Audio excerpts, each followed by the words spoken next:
Coach Hermansyah kalau lihat dari sisinya kiper nih ya, lihat tadi posisinya Kevin Dix itu gimana sih sebenarnya yang terjadi kalau menurut Kevin Dix ini kan tim nasional. Mungkin tadi dibilang Bung siapa? Rizky. Mungkin itu waktu dia masukin penalti itu mungkin klub ya. Klub ya, betul.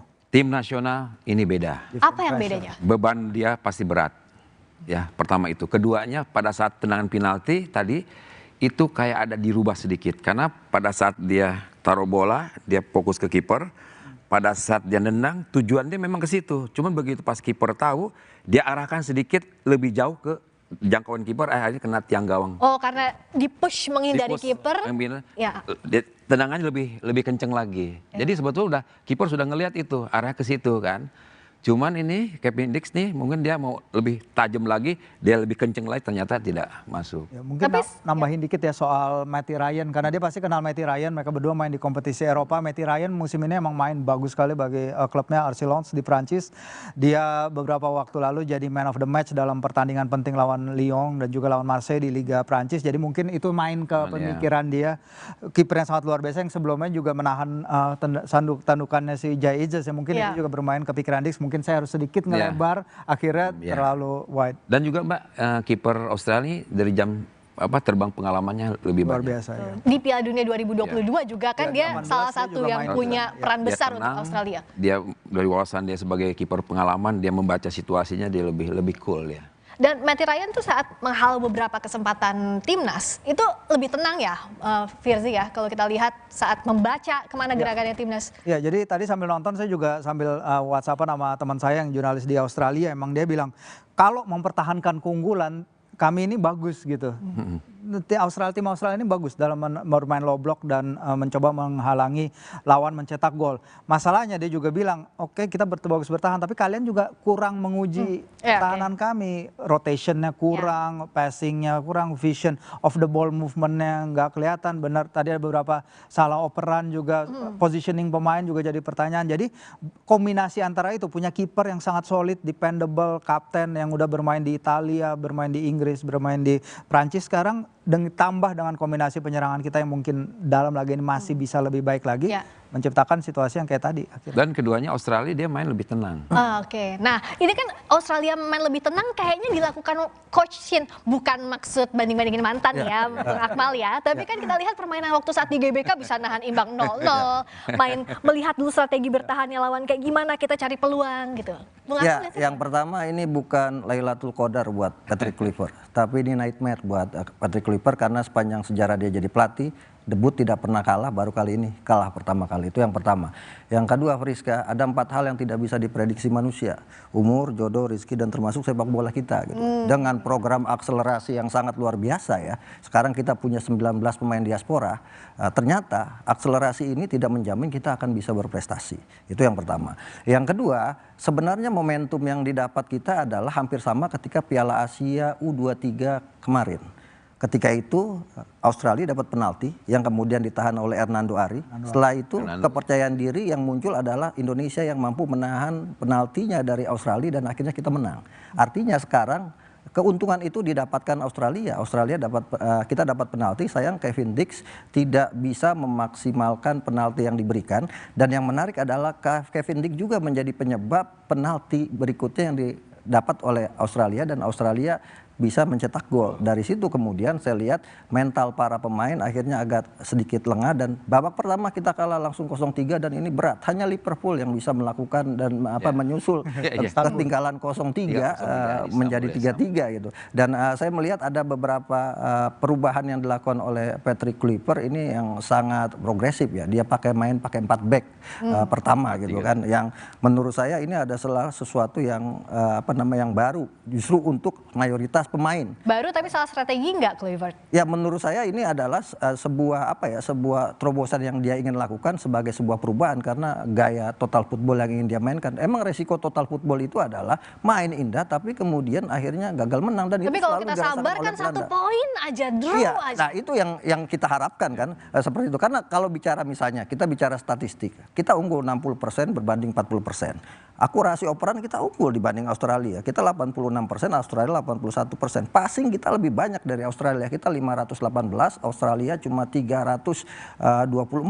Bahkan peluang kita lebih banyak dari Australia. Kita punya 11 peluang tapi hanya 4 on target, 1 jadi gol. Australia punya 9 peluang, 7 on target, 5 jadi gol.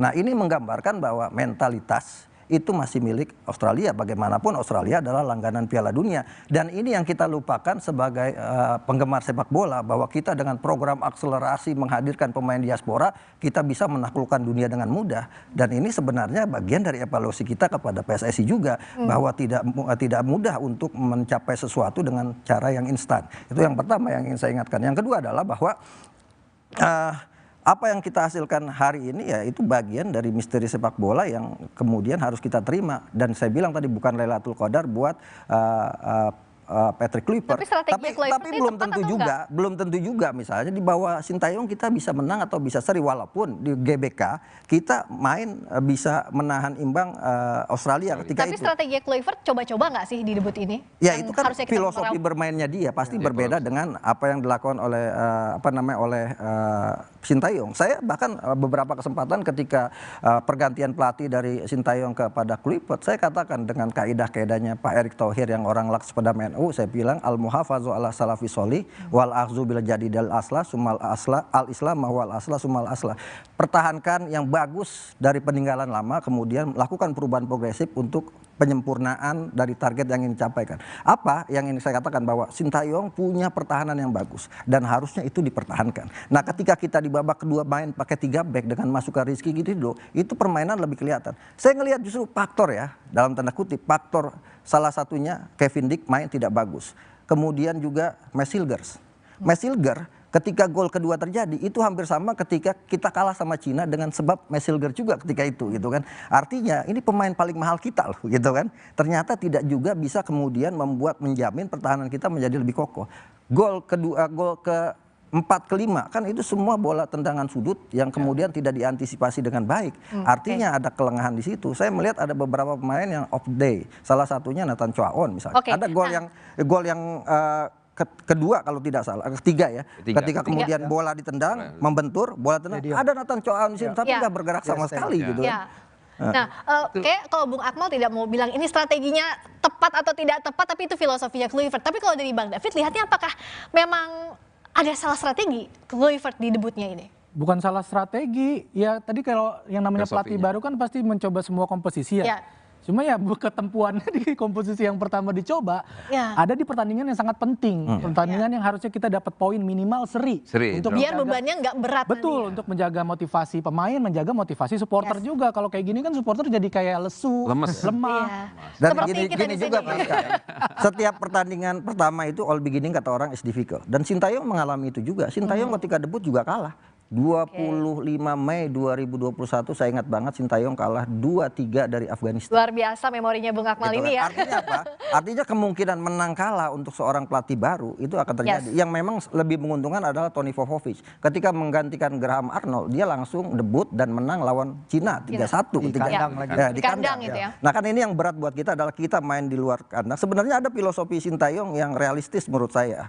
Apa? Ketika kita melawan tim yang punya kemampuan lebih hebat dari kita, maka kita mengutamakan pertahanan. Dan itu tidak dilakukan oleh Patrick Kluivert. Buat Kluivert, Indonesia dengan Australia kekuatannya saat ini sama. Yang membedakan cuma rankingnya, kita 127, mereka 26. Tapi materi pemain yang saya miliki, mungkin ini menurut Kluivert adalah tidak kalah dengan apa yang dimiliki oleh Australia. Apalagi Australia punya 7 pemain intinya yang tidak ikut bermain. Sehingga kemudian pilihan untuk menang adalah bermain dengan menyerang. Nah tadi itu saya bilang momennya hilang ketika kita dapat penalti dan gagal. Dan di situ kemudian yang membuat kita akhirnya kalah dengan skor yang sangat telak. Karena akhirnya mental pemain ketika gol yang dicetak oleh Milner itu terjadi lewat penalti agak jatuh. Seperti halnya waktu yaitu Piala Asia U23 hilang kehabisan akal Australia untuk membobol gawang Indonesia dan akhirnya Indonesia yang kita akan bahas lagi soal strategi ini, tapi di sisi lain juga yang harus kita apresiasi, apapun hasilnya timnas Indonesia ini kan merasakan laga tandang seperti kandang saat lawan Australia karena kehadiran ribuan supporter timnas Indonesia yang memerahkan stadion.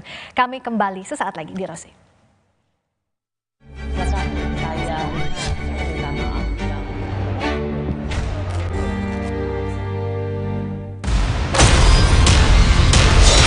Perjalanan baru timnas